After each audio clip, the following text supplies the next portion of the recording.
मुंबई में क्रिसमस की रात। तापमान 22 डिग्री सेल्सियस। दो छोटी बच्चियां एक शॉपिंग मॉल के कूड़ेदान के पीछे सिमटी हुई थीं। वे सुबह से ही वहां थीं, 12 घंटे तक इस ठंड में, इस उम्मीद में कि कोई भी उन्हें देख लेगा। कृपया हमें वापस मत ले जाइए, एक ने फुसफुसाया जब अर्जुन मेहता पास आया। हम ठीक रहेंगे, दूसरी ने जोड़ा। उसकी आवाज़ कांप रही थी। हम वादा करते हैं कि हम अच्छे से रहेंगे। अर्जुन स्तब्ध रह गया। जिन चीज़ों को वो कचरे के थैले समझ रहा था, वे असल में कचरा नहीं थीं। वे लगभग 8 साल की दो बच्चियां थीं, शायद उससे भी छोटी, फटे हुए कंबलों के नीचे एक दूसरे से चिपकी हुई। उनके गले में छोटे छोटे हार थे, जो मुरझा चुके थे। अर्जुन बस एक अकेला पिता था जो अपने बेटे के पास घर लौटने की कोशिश कर रहा था। उसने सोचा था कि वह अधिकारियों को बुलाएगा, ये सुनिश्चित करेगा कि लड़कियां सुरक्षित हों, और फिर अपनी जिंदगी में आगे बढ़ जाएगा। उसे ये बिल्कुल अंदाजा नहीं था कि उनके गले में पहने छोटे छोटे हार सब कुछ बदल देंगे। आगे बढ़ने से पहले हमें बताइए, आप दुनिया में कहां से ये कार्यक्रम देख रहे हैं? हमें ये देखकर बहुत खुशी होती है कि हमारी कहानियां कितनी दूर तक पहुंच रही हैं। अर्जुन मेहता रात 8:45 बजे अंधेरी से होकर घर वापस जा रहा था। क्रिसमस की रात। उसकी हेडलाइट्स एक शॉपिंग मॉल के कूड़ेदान के पीछे हलचल पर पड़ी। उसने लगभग इसे अनदेखा कर दिया, फिर उसने इसे दोबारा देखा। उसने गाड़ी को गली में मोड़ दिया। इंजन अभी भी घरघराता हुआ चल रहा था, और ठंडी हवा में बाहर कदम रखा। दो छोटे साए ईंट की दीवार से चिपके हुए थे, फटे कंबल, उलझे बाल, नंगे हाथ बाहों के नीचे दबे हुए। उसे देखते ही वे सन रह गईं। अरे, अर्जुन ने सावधानी से कहा, कुछ कदम दूर झुकते हुए। तुम लोग ठीक हो? दाईं ओर वाली ने दूसरी का हाथ और कसकर पकड़ लिया। कृपया हमें वापस मत ले जाइए, उसने फुसफुसाया। हम ठीक रहेंगे। वे शब्द दिल तोड़ देने वाले थे। मैं तुम्हें कहीं नहीं ले जा रहा हूं, अर्जुन ने कहा। तुम किससे डर रही हो? हमारे सौतेले पिता विक्रम सिंह से। तुम यहां कब से हो? सुबह से।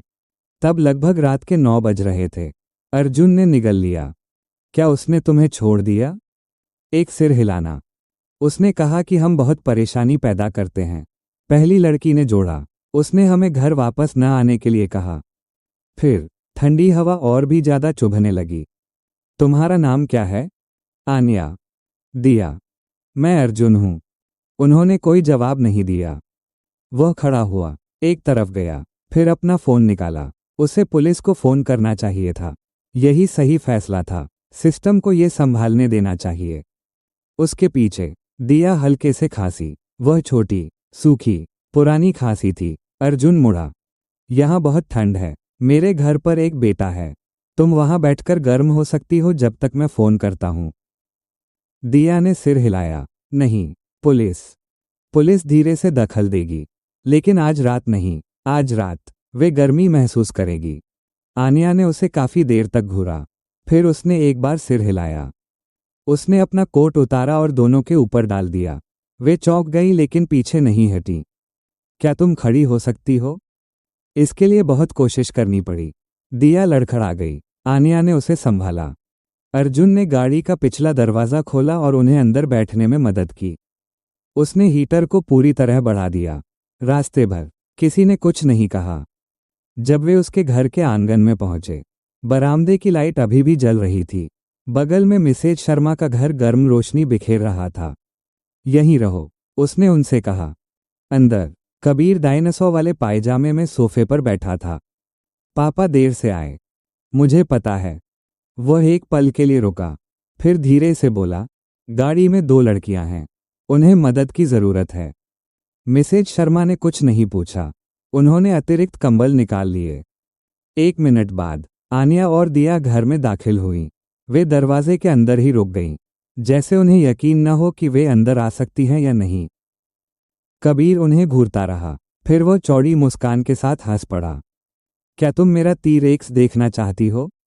वह चमक उठा। दोनों बहनों ने पलक झपकाई। वो डरावना नहीं था, बस थोड़ा सा अजीब था। मिसेज शर्मा ने एक बार ताली बजाई। अभी नहाने जाओ, ऊपर। आन्या ने धीमी आवाज में पूछा, क्या हम तौलिया इस्तेमाल कर सकती हैं? अर्जुन ने उसकी ओर देखा। हाँ, तुम कर सकती हो। फिर साफ पायजामे में वे लिविंग रूम के फर्श पर बैठी जबकि कबीर डायनासोर के बारे में ऐसे समझा रहा था जैसे वो जीवन का सबसे महत्वपूर्ण पार्ट हो। उन्होंने ग्रिल्ड चीज टोस्ट धीरे धीरे खाया जैसे उन्हें यकीन न हो कि वो गायब हो जाएगा या नहीं। सोने के समय अर्जुन ने कहा, तुम कबीर के कमरे में सो सकती हो। कबीर ने तुरंत अपना स्लीपिंग बैग फर्श पर खींच लिया। Camping night. दिया झिझकी, तुम पागल हो क्या? कबीर ने भौहें सिकोड़ लीं। मैं क्यों गुस्सा हूं? वे सावधानी से उसके बिस्तर पर चढ़ गईं। अर्जुन ने लाइट बंद कर दी। सिर्फ एक छोटा सा लैंप जलता रह गया। मिस्टर अर्जुन, आन्या ने कहा। हाँ, क्या हम मुसीबत में हैं? उसने धुंधले कमरे में उसकी आंखों में देखा। नहीं, उसने दृढ़ता से कहा, तुम किसी मुसीबत में नहीं हो। दिया पहले ही सो चुकी थी। आन्या ने उसे 1 सेकंड और देखा, फिर अपनी बहन के पास लेट गई। अर्जुन ने धीरे से दरवाजा बंद कर दिया। नीचे घर अलग महसूस हो रहा था। ज्यादा शोर नहीं, ज्यादा अव्यवस्थित नहीं, बस भरा हुआ सा। रात 11:30 बजे उसने फोन उठाया और गैर आपातकालीन पुलिस नंबर डायल किया। लेकिन जैसे ही घंटी बजी, उसने सीढ़ियों की ओर देखा। 2 बच्चियां उसके बेटे के बिस्तर पर सो रही थी और सिर्फ 1 घंटे से भी कम समय में सब कुछ बदल चुका था। कबीर उन्हें घूरता रहा, फिर वो चौड़ी मुस्कान के साथ हंस पड़ा। क्या तुम मेरा T-Rex देखना चाहती हो? वो चमक उठा। दोनों बहनों ने पलक झपकाई। वो डरावना नहीं था, बस थोड़ा सा अजीब था। मिसेज शर्मा ने एक बार ताली बजाई। अभी नहाने जाओ, ऊपर। आन्या ने धीमी आवाज में पूछा, क्या हम तौलिया इस्तेमाल कर सकती हैं? अर्जुन ने उसकी ओर देखा। हाँ, तुम कर सकती हो। फिर साफ पायजामे में वे लिविंग रूम के फर्श पर बैठी जबकि कबीर डायनासोर के बारे में ऐसे समझा रहा था जैसे वो जीवन का सबसे महत्वपूर्ण पार्ट हो। उन्होंने ग्रिल्ड चीज टोस्ट धीरे धीरे खाया जैसे उन्हें यकीन न हो कि वो गायब हो जाएगा या नहीं। सोने के समय अर्जुन ने कहा, तुम कबीर के कमरे में सो सकती हो। कबीर ने तुरंत अपना स्लीपिंग बैग फर्श पर खींच लिया। Camping night. दिया झिझकी, तुम पागल हो क्या? कबीर ने भौहें सिकोड़ लीं। मैं क्यों गुस्सा हूं? वे सावधानी से उसके बिस्तर पर चढ़ गईं। अर्जुन ने लाइट बंद कर दी। सिर्फ एक छोटा सा लैंप जलता रह गया। मिस्टर अर्जुन, आन्या ने कहा। हाँ, क्या हम मुसीबत में हैं? उसने धुंधले कमरे में उसकी आंखों में देखा। नहीं, उसने दृढ़ता से कहा, तुम किसी मुसीबत में नहीं हो। दिया पहले ही सो चुकी थी। आन्या ने उसे 1 सेकंड और देखा, फिर अपनी बहन के पास लेट गई। अर्जुन ने धीरे से दरवाजा बंद कर दिया। नीचे घर अलग महसूस हो रहा था। ज्यादा शोर नहीं, ज्यादा अव्यवस्थित नहीं, बस भरा हुआ सा। रात 11:30 बजे उसने फोन उठाया और गैर आपातकालीन पुलिस नंबर डायल किया। लेकिन जैसे ही घंटी बजी, उसने सीढ़ियों की ओर देखा। 2 बच्चियां उसके बेटे के बिस्तर पर सो रही थी और सिर्फ 1 घंटे से भी कम समय में सब कुछ बदल चुका था। क्रिसमस की सुबह 9:12 पर पुलिस की गाड़ी पहुंची। अर्जुन मेहता ने लगभग बिल्कुल नहीं सोया था। वो लगभग पूरी रात रसोई की मेज पर बैठा रहा। कागज उसके सामने फैले हुए थे। कॉफी ठंडी होती जा रही थी। ऊपर से कोई आवाज आती है या नहीं, ये सुनता हुआ। जब पुलिस अधिकारी ने दरवाजा खटखटाया, कबीर दरवाजे की ओर दौड़ चुका था, इससे पहले कि अर्जुन उसे रोक पाता। क्या वे मुसीबत में हैं? कबीर ने तुरंत पूछा। कोई भी मुसीबत में नहीं है, अर्जुन ने कहा, अपने बेटे के कंधे पर हाथ रखते हुए। आन्या और दिया सोफे पर एक दूसरे के पास बैठी थी जब अधिकारी अंदर आया। यूनिफॉर्म देखते ही वे सख्त हो गईं। सब ठीक है, अर्जुन ने धीरे से कहा, वह सिर्फ मदद करने आया है। दिया की उंगलियां उसके गले में पड़े छोटे से लॉकेट को कसकर पकड़ रही थीं। आन्या और सीधी बैठ गई, जैसे किसी टक्कर के लिए तैयार हो रही हो। अधिकारी उनके आंखों के स्तर तक झुक गया। क्या तुम मुझे बताना चाहोगी कि क्या हुआ था? उन्होंने उसकी ओर नहीं देखा, उन्होंने अर्जुन की ओर देखा। उसने एक बार सिर हिलाया। आन्या ने पहले बोलना शुरू किया। विक्रम सिंह ने हमें दुकान के पीछे छोड़ दिया था। कौन सी दुकान? वो जिसमें नीला साइन बोर्ड था, दिया ने फुसफुसाया। अधिकारी ने सावधानी से नोट्स लिखे। न कोई जल्दी, न कोई ऊंची आवाज। तुम्हारी माँ? उसने धीरे से पूछा। दोनों लड़कियां चुप रहीं। माँ नहीं रहीं, आन्या ने कुछ देर बाद कहा। कहाँ गई? विक्रम ने हमसे कहा कि माँ हमें नहीं चाहती, दिया ने जोड़ा। उसकी आवाज़ कांप रही थी। अर्जुन को अपने सीने में कसाव महसूस हुआ, लेकिन उसने अपना चेहरा शांत रखा। 1 घंटे बाद बाल संरक्षण एजेंसी शामिल हो गई। डायना राव नाम की एक सामाजिक कार्यकर्ता दोपहर से ठीक पहले पहुंची। हाथ में क्लिपबोर्ड, चेहरा दयालु लेकिन पूरी तरह तैयार। वो लड़कियों से डाइनिंग रूम में अकेले बात कर रही थी जबकि अर्जुन रसोई में खड़ा था, ऐसा दिखाते हुए कि वह सुन नहीं रहा। कबीर ने उसकी आस्तीन खींची। क्या वे यहीं रहेंगी? मुझे अभी नहीं पता, छोटे। उन्हें यहीं रहना चाहिए, कबीर ने दृढ़ता से कहा। उनके पास दस्ताने नहीं हैं। आखिरकार डायना रसोई में आई। उनके सौतेले पिता का आपराधिक रिकॉर्ड है, उसने धीमे से कहा। नशे का दुरुपयोग, घरेलू हिंसा की रिपोर्टें, लेकिन कुछ भी ऐसा नहीं जो लंबे समय तक दर्ज रहा हो। उसने उन्हें छोड़ दिया, अर्जुन ने सीधे कहा। हाँ, हम इसी तरह से मामले को संभाल रहे हैं। उनकी माँ के बारे में? डायना राव झिझकी। हम उन्हें खोजने की कोशिश कर रहे हैं। वो जवाब। सवाल अभी भी वही था, छुट्टियों और वर्तमान परिस्थितियों के कारण क्या वो आपातकालीन अस्थायी आश्रय देने के लिए तैयार होगा? इस बार अर्जुन मेहता ने जरा भी संकोच नहीं किया। हाँ। फिर कागजी कार्यवाही शुरू हुई। हस्ताक्षर, घर की जांच, आय के बारे में सवाल, काम के शेड्यूल, पृष्ठभूमि की जांच। ऊपर कबीर आनिया को डायनासोर का पजल जोड़ना सिखा रहा था। दिया पास में बैठी थी, हर हरकत को ऐसे देख रही थी जैसे वो ये सीख रही हो कि एक सुरक्षित घर कैसे काम करता है। पहला हफ्ता काफी सावधानी से गुजरा। दोनों लड़कियां जल्दी जाग जाती थी जैसे उन्हें डर हो कि वे ज्यादा देर तक सो न जाएं। हर सुबह वे बिना किसी के कहे अपने कंबल सावधानी से मोड़ देती थीं। वे हर चीज के लिए अनुमति मांगती थीं। क्या मैं यहाँ बैठ सकती हूँ? क्या मैं पानी पी सकती हूँ? क्या मैं बाथरूम जा सकती हूँ? अर्जुन हर बार एक ही जवाब देता, तुम्हें पूछने की जरूरत नहीं है। लेकिन वे पूछती ही रहीं। जब भी अर्जुन बहुत तेजी से हिलता, दिया चौंक जाती। अगर अलमारी का दरवाजा जोर से बंद होता तो दोनों लड़कियां जम सी जाती। रात के खाने में वे बहुत जल्दी खाती थीं, बहुत ज्यादा जल्दी। धीरे खाओ, कबीर ने एक बार उनसे कहा था, कोई तुमसे छीन नहीं रहा। दिया ने ऊपर देखा। आप वादा करते हैं? कबीर को यह सुनकर थोड़ा बुरा लगा। हाँ, हमारे पास बहुत है। अर्जुन ने खाना रखने की अलमारी हमेशा भरी और आसानी से दिखने वाली रखना शुरू कर दिया। उस रात आनिया दिया से देर तक जागती रही। अर्जुन ने देखा कि वो तब तक इंतजार करती है जब तक घर पूरी तरह शांत न हो जाए, तभी सोती है। एक शाम जब वो उन्हें कंबल उड़ा रहा था, उसने धीरे से पूछा, क्या विक्रम सिंह ने तुम्हें चोट पहुंचाई थी? चुप्पी। दिया ने कंबल को और ऊपर खींच लिया। आनिया ने बिना उसकी ओर देखे जवाब दिया, सिर्फ तब जब हम जोर से बोलते थे।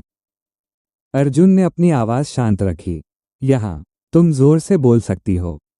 लेकिन यह बात अभी भी उन तक पूरी तरह नहीं पहुंची थी। अर्जुन ने जो निजी जासूस रखा था, वह दोगुनी मेहनत से विक्रम और नतालिया सिंह को ढूंढने में लगा था। उसने खुद से कहा कि यह सौतेले पिता और मां को जल्दी खोजने के लिए है, लेकिन उसके भीतर कुछ और भी था, एक बेचैनी जिसे वो नाम नहीं दे पा रहा था। जासूस ने पुष्टि की कि विक्रम को यूटा में हिरासत में लिया गया है और उस पर बच्चों को छोड़ने और खतरे में डालने का आरोप लगाया गया है। डायना ने फोन करके ये खबर दी। मामला सुलझने में अभी समय लगेगा, उसने कहा। कोर्ट की कार्यवाही, कस्टडी के फैसले, और मां अभी भी खोजी जा रही है। अर्जुन ने फोन रखा और रसोई के काउंटर से टिक गया। उस रात दिया को बुरा सपना आया। वो एक तीखी, डरी हुई चीख के साथ जागी। अर्जुन पहले से ही उनके कमरे के दरवाजे पर खड़ा था। कुछ सेकंड बाद कबीर भी दौड़ता हुआ आ गया।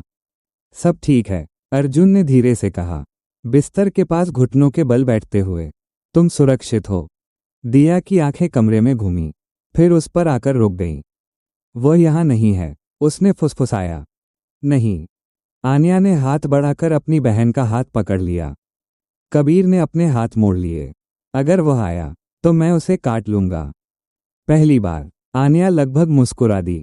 फिर जब घर फिर से शांत हो गया, अर्जुन ने कुछ देखा। जब दिया धीरे धीरे सोने लगी, दोनों लड़कियां एक जैसी चेन पहने हुए थीं। उन्होंने उन्हें कभी नहीं उतारा। उसने अभी तक उनके बारे में नहीं पूछा था, लेकिन जिस तरह वे उन्हें पकड़ती थीं, खासकर जब वे डरती थीं, उससे उसे पता चलता था कि वे छोटे धातु के टुकड़े उनके पास मौजूद किसी भी चीज़ से ज़्यादा महत्वपूर्ण थे। और उसे महसूस हो रहा था कि जिन जवाबों की वो तलाश कर रहा है, वे उन्हीं के गले में लटक रहे हैं। जनवरी के मध्य तक अंधेरी की सड़कों पर बर्फ पिघलकर गंदी कीचड़ में बदल चुकी थी, लेकिन अर्जुन के घर के अंदर की शांत लय स्थिर होने लगी थी। न पूरी तरह सुरक्षित, न पूरी तरह परफेक्ट, बस स्थिर। आन्या और दिया ने स्कूल जाना शुरू कर दिया था। एक बार फिर वे हाथ पकड़कर कक्षा में दाखिल होती थीं, लेकिन गलियारे में अचानक होने वाली आवाज़ों से अभी भी चौंक जाती थीं। अर्जुन हर सुबह गाड़ी में बैठा रहता था जब तक घंटी नहीं बजती, उन्हें इमारत के अंदर गायब होते हुए देखता हुआ। कबीर पीछे की सीट पर बैठा डायनासोर के बारे में लगातार बातें करता रहता था। उसे उस बोझ का जरा भी अंदाजा नहीं था जो अर्जुन चुपचाप उठा रहा था। घर पर दोनों बहनों की दिनचर्या सावधानी और सोच समझकर निभाई जाती थी। नाश्ता एक धीमा अनुष्ठान था। दोपहर का खाना कई बार तैयार और फिर से व्यवस्थित किया जाता था। यहाँ तक कि दांत साफ करना भी अनुमति लेकर ही होता था। अर्जुन ने वो धैर्य सीखा जिसके बारे में उसे पता भी नहीं था कि उसमें है। हर बार जब वो बहुत जल्दी हरकत करता, वे चौंक जाती। घर में हर ऊंची आवाज़, चाहे कितनी भी हल्की क्यों न हो, उन्हें रोक देती थी।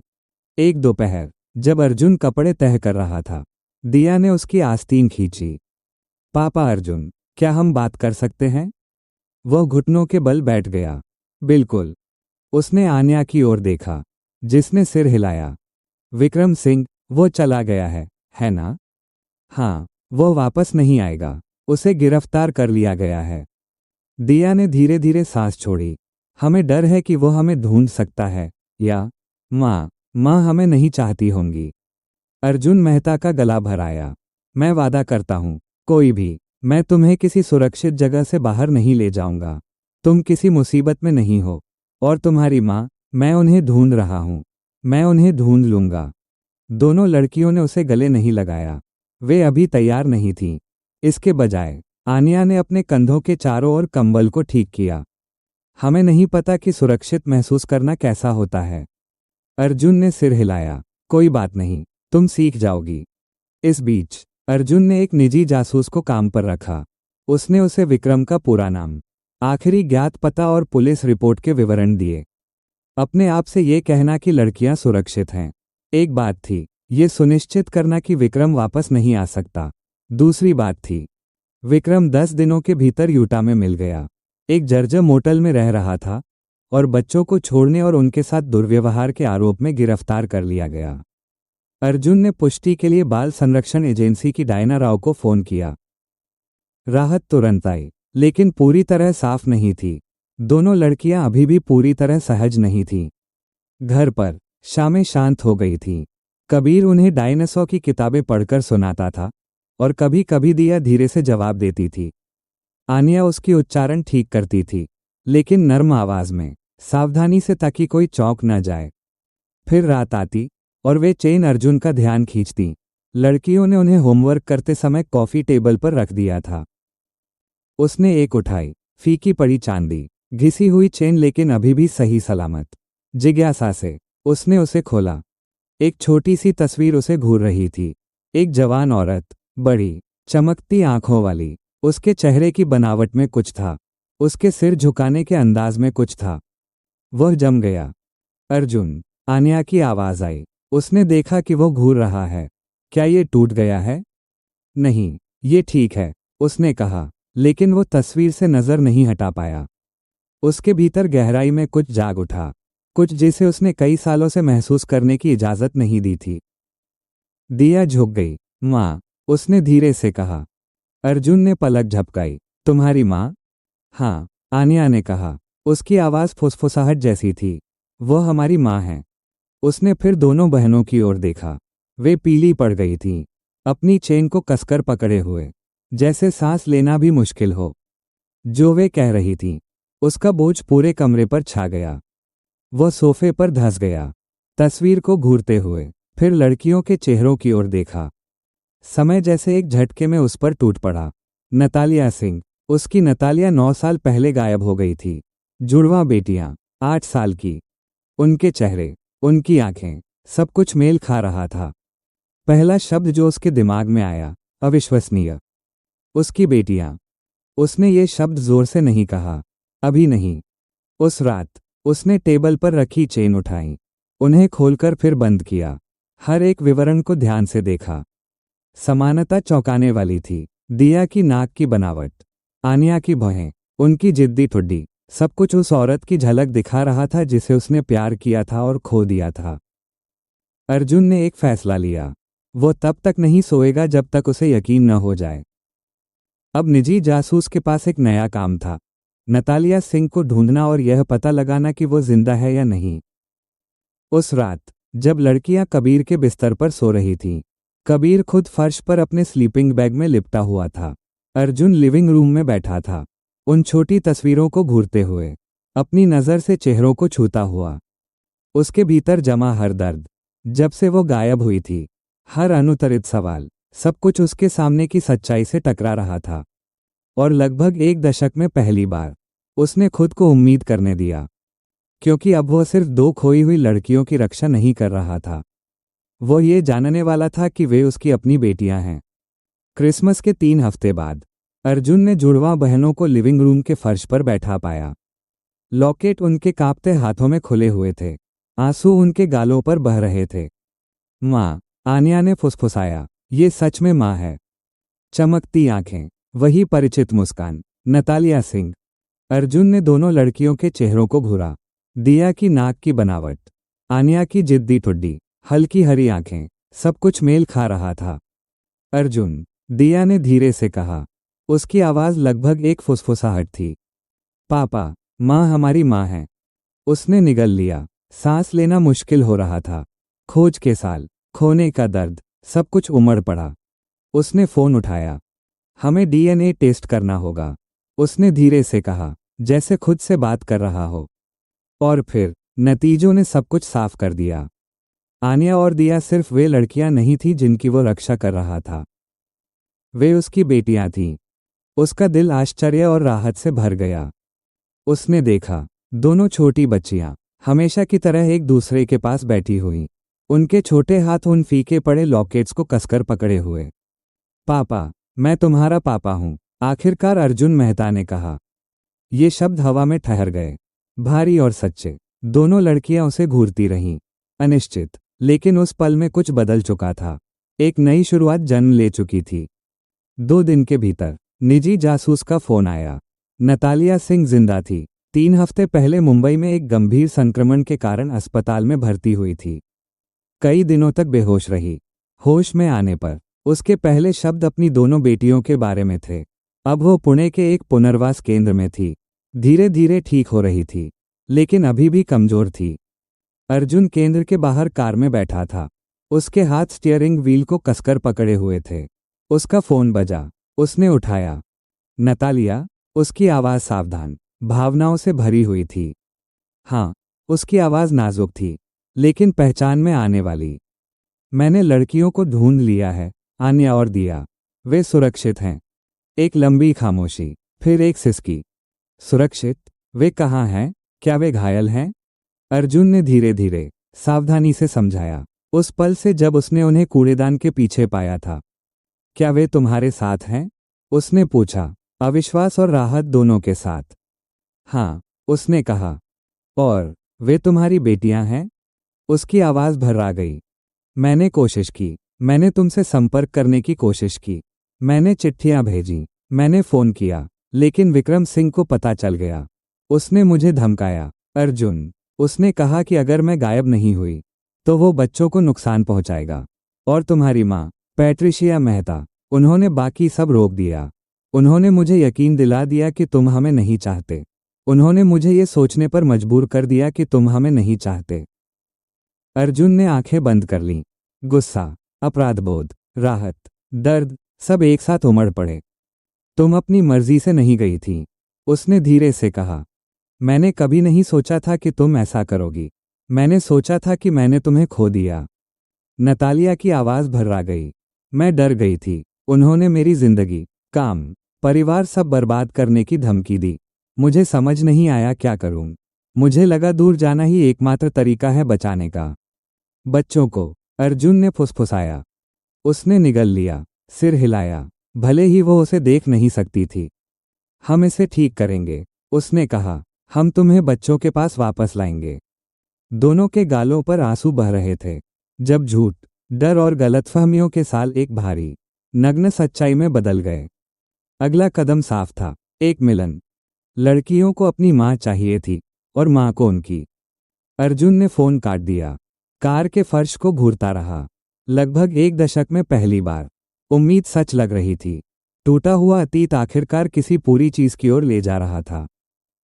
अर्जुन पुणे के पुनर्वास केंद्र के बाहर कार पार्क किए बैठा था। दोनों हाथ स्टीयरिंग व्हील को कसकर पकड़े हुए, जैसे वो खुद को रोक सकता हो। कबीर उसके पास बैठा था, अपने हुडी की डोरी से खेलता हुआ, जबकि आन्या और दिया पीछे की सीट पर एक दूसरे से चिपकी हुई थीं। चुप, आंखें चौड़ी। क्या तुम तैयार हो? अर्जुन ने धीरे से पूछा। आन्या ने सिर हिलाया। दिया ने उसका हाथ और कसकर पकड़ लिया। वे साथ अंदर गए। अर्जुन थोड़ा आगे, जैसे अपने बच्चों को दुनिया से बचा रहा हो। फिर उन्होंने उसे देखा।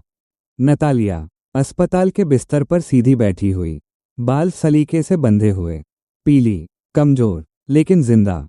दोनों जुड़वा बच्चियां जम गईं। अर्जुन उनकी आंखों में सालों का डर देख सकता था। उन्हें सालों तक बताया गया था कि वे प्यार के लायक नहीं हैं। लेकिन यह औरत, ये चेहरा, इतना जाना पहचाना कि सांस रुक जाए। नतालिया सिंह की आंखें उन्हें देखते ही फैल गईं। फिर वो हिली, घुटनों के बल आ गई, बाहें फैला दी। मेरे बच्चों, वह रोई। आन्या पहले दौड़ी, दिया उसके पीछे। दोनों उसकी बाहों में गिर पड़ी, बेकाबू होकर रोती हुई। उसने उन्हें कसकर पकड़ लिया, जैसे खोए हुए सालों को वापस थाम लेना चाहती हो। अर्जुन मेहता कुछ पल पीछे खड़ा रहा, इस मिलन को होने देता हुआ। उसका सीना उन भावनाओं से भरा था जिन्हें वह नाम नहीं दे सकता था।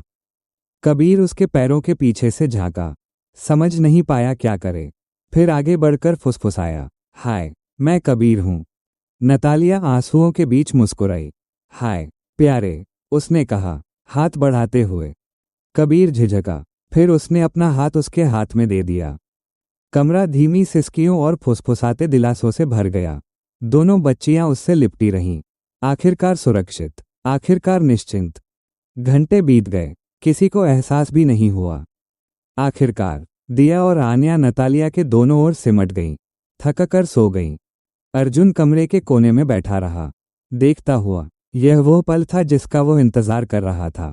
वह पल जब टूटी हुई चीजें फिर से जुड़ने लगीं। उसने जाना, जब उसकी नज़र उससे मिली, कि कुछ भी पहले जैसा नहीं रहेगा। और कई सालों बाद पहली बार उसने खुद को इस पर विश्वास करने दिया, चीजें बेहतर हो सकती हैं।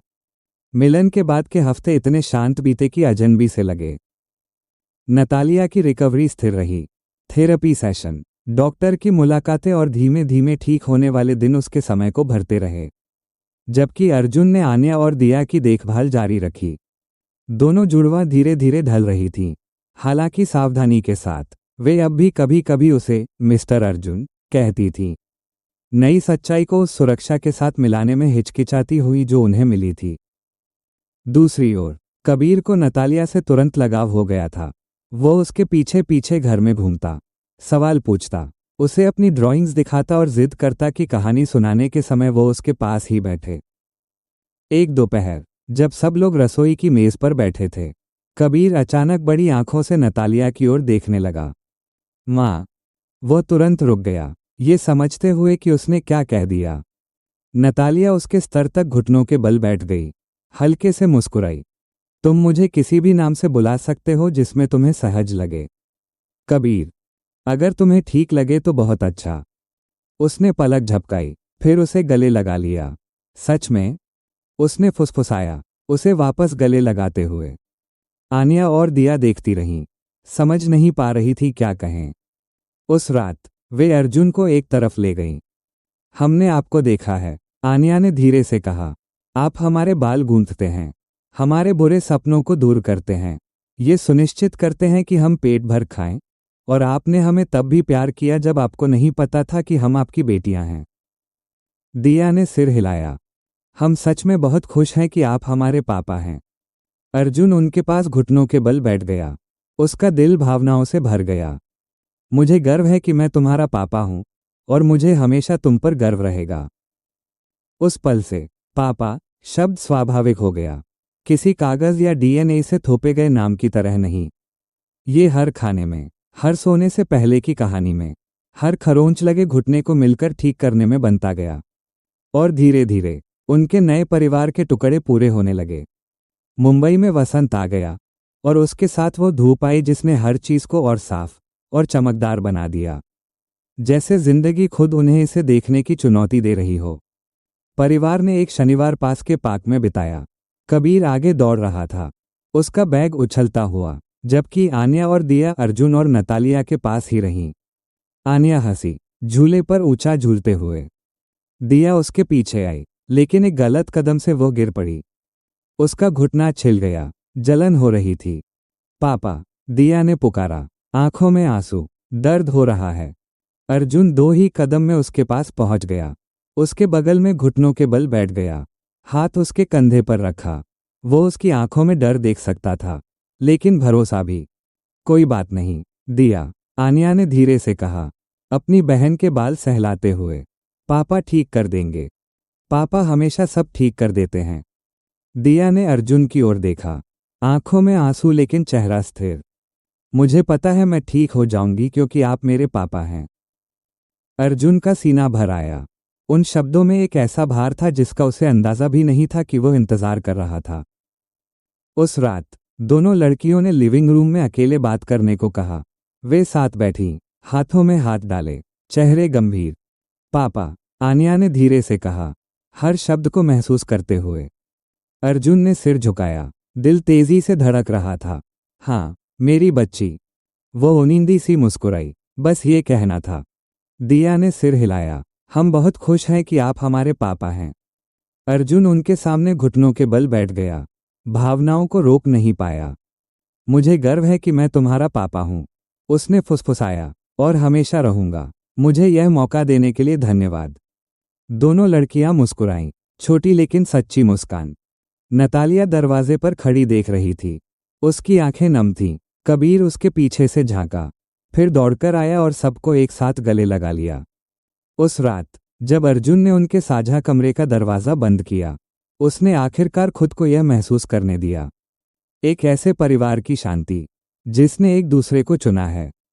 एक ऐसा परिवार जो सिर्फ खून के रिश्ते से नहीं, बल्कि प्यार, भरोसे और उन छोटे छोटे कामों से बना है जिन्होंने उन्हें एक साथ बांधा। और उसी पल उसे पता था कि यह तो बस शुरुआत है। और इसी तरह क्रिसमस की एक ठंडी रात में किया गया एक छोटा सा दयालु काम 2 बच्चियों की जिंदगी बदल गया और एक परिवार को फिर से जोड़ गया।